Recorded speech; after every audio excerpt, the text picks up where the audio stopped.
Hello friends, welcome back to TootsCorner.com videos. Do canned beans have lectins? How to remove lectins from canned beans?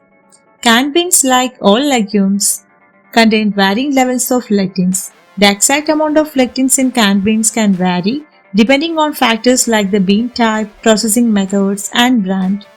Rinsing and cooking canned beans can help reduce lectin content to some extent, but they may still contain residual lectins.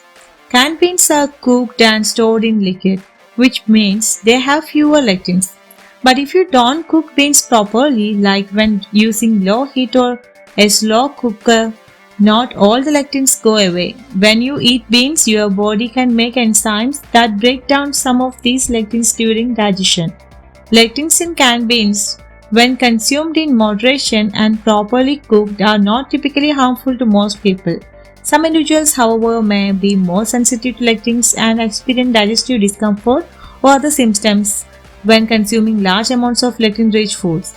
It's essential to note that lectin poisoning from canned beans is extremely rare, and most people can safely enjoy canned beans without any issues.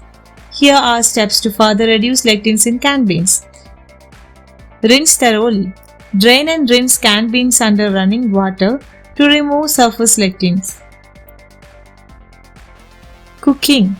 While canned beans are pre-cooked and usually safe to eat directly from the can, you can further reduce lectins by cooking them.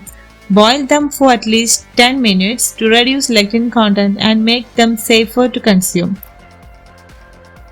Soaking canned beans is unlikely to significantly reduce lectin content because canned beans are already pre-cooked during the canning process. The canning process itself reduces lectin levels in the beans.